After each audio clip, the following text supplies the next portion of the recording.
Hi, Nocticola here. It's not Ace Week anymore, but I still want to talk about BoJack Horseman and its asexual characters.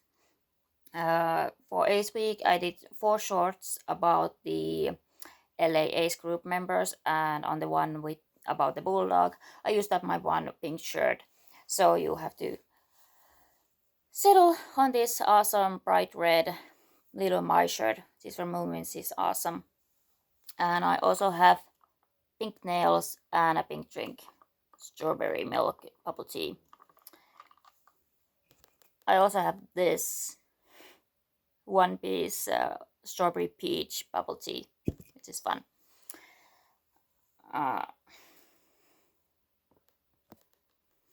So today I want to talk about Yolanda, who I love so much that I bought this little guy, and then renamed her Yolanda. And actually I'm gonna use this as my mouthpiece because otherwise you can't see that. So yeah. Hi. So Yolanda is an ocelot. That should be the normal pronunciation. It's a Mexican salamander species. So it's cool that all the Buenaventuras are voice acted by Latinas. So Yolanda is voiced by Natalie Morales. She has 4 proper appearances and 1 cameo and 1 mention. She cameos in Hurated episode, and then she appears in Loving That Cali Lifestyle. What time is it right now? The light bulb scene, and planned obsolescence. And she also gets mentioned in Ancient History. She works at a Better Business Bureau, and she has a cute pink car that has a vanity license plate, B3TTRBB, Better Business Bureau. I think that's very cool. Her personality is very no nonsense. She can be rather literal and blunt, and also she can be a little bit snide. Also, I think she can be also a bit sarcastic sometimes. She's a twin. She's an identical twin. She's dressed up as a twin at the moment. And I especially love that fact because I'm a twin myself. I'm a fraternal twin, not identical. And of course, my sibling relationship is very different from Yolanda's, but I still love that representation.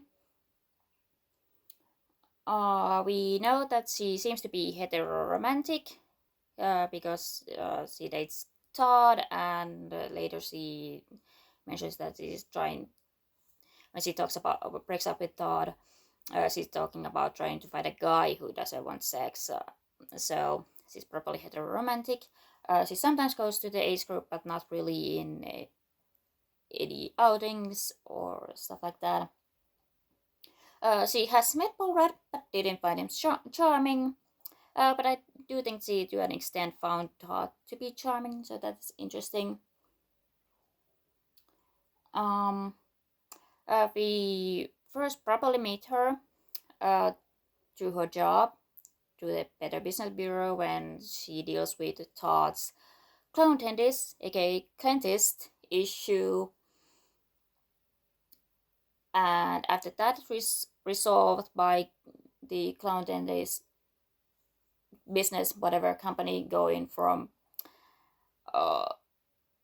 medical thing to not a performance but into a fear-based exercise thingy. So that's how she meets Todd properly as a person. And after all the professional obligations are done, she decides to ask Todd out. And she explicitly says it's because they are both asexual, but I do think she found Todd to be a bit charming, and later on she talks about how sometimes it's good to date someone who is very different from you because that leads to growth. And while she might have said it mostly because of Todd, I think she does believe that. I think she gets a little bit more loose uh, towards the end of their relationship, but they are still very terribly matched because they have two different personalities and two different goals in life. Um,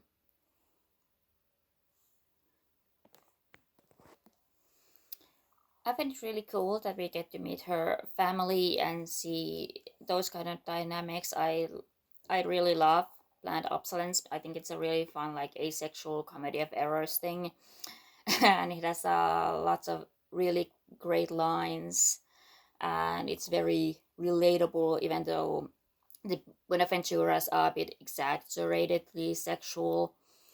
uh, it still can be very, sometimes can feel like that living in a allosexual world, and I like that Yolanda was a conduit to showing that. And I also like that we see Yolanda at least one job that is not related to Todd, so we see how she always is. And I like her personality. I think she's fun. She has a very great what reactions to thoughts and things, and yes, he can be sometimes a bit snide, especially when it comes to thoughts like of college education, or his lack of prospects in life. But I do like that it's a vaguely many pixies thingy going, because like Todd gets Yolanda to loosen up just a little bit. I don't think Yolanda would have necessarily gone with all the wacky shenanigans with her family if she hadn't met Todd. And then when they make a pact that if they don't meet anyone, they are gonna get back together at 100. And Yolanda comes up with this funny story about how Todd is gonna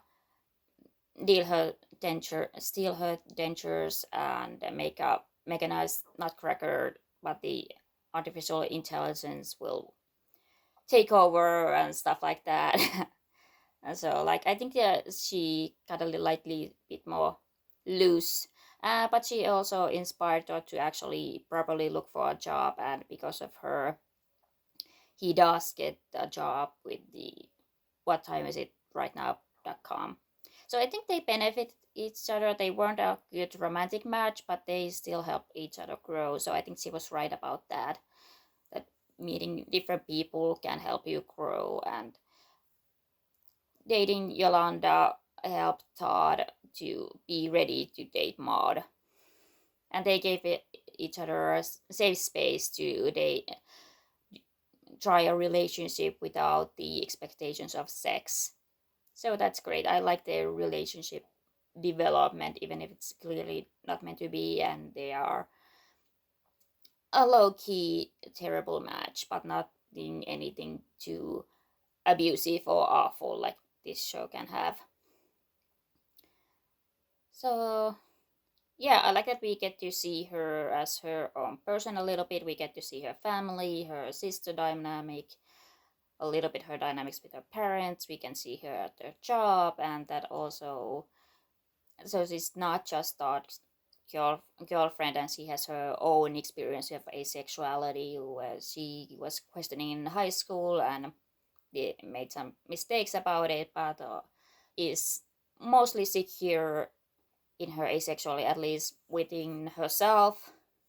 But she wasn't ready to come out to her family until this very moment, which I love, and it's actually one of my icon on my one Tumblr blog, on my main Tumblr blog, and I love it. It's such a fun scene. Um, so yeah, I wish we had gotten some more closure on her, because I love Maud, and I'm gonna talk about Maud at some point. But we never find out if she ended up with someone, if she found a well-educated man who doesn't want to have sex. But I hope she did. Hope for the best for her, because yeah, she was a bit snide about thoughts of like of prospects and education, but which hits hard differently once we know Todd's full backstory. But yeah, she and Todd were not a good match, but they were a necessary match. That's what I think. And I love her as a person. I think this is fun. And I like that Natalie Morales, I think she's bisexual, so it's instead of a queer person getting to voice a queer person, which I think is also fun and should be encouraged. So, yeah, I think that's all my thoughts. I think even though she was a little bit dismissive about the concept of asexual dating app, I think she would benefit about being on All About Ace once other people that thought and Maud are in it. So yeah, I hope the best for her. I love her. Asexual twins unite. So I think that's it. I think I said everything I wanted to say. So yeah, at some point I'm gonna talk about Maud and probably make a Todd video at some point. But we'll see. Bye.